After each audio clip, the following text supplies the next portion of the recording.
যারা গ্রামে থাকে, যারা আমরা গ্রামে আছি, তাদের কোনো তরকারি কোনো টেনশন হয় না। যখন যেটা মন চায় তখন ওইটাই তুলে নিতে পারি। যেমন আজকে আমি তুলছি অনেকগুলো পাতা। এখানে পাটের শাক আছে, আলুর শাক আছে, পুঁই শাক নিছি, কুমড়ার শাক নিছি।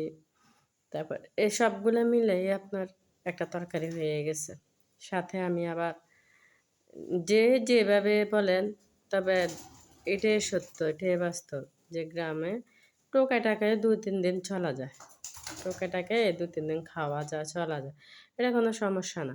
এখন আমি পাটের শাক করতেছি, সাথে আমি পাটের শাকের সাথে আমি আলু পাতা নেব, তারপরে পুঁই শাক নেব, তারপরে আলু যেগুলো নেব, যে সবগুলা যেগুলো তুলছি এগুলো সবগুলা কুটবো। সবগুলোই কুটে নেব। কুটে নেওয়ার পরে তারপর আমি এখানে আবার একটু কাঁঠালের বিচি দিয়ে দিব। সবগুলো আমি এখন করতেছি। আসলে একা তো, যদি ২-৩ হাত হতো না তাহলে কোনো সমস্যা হতো না।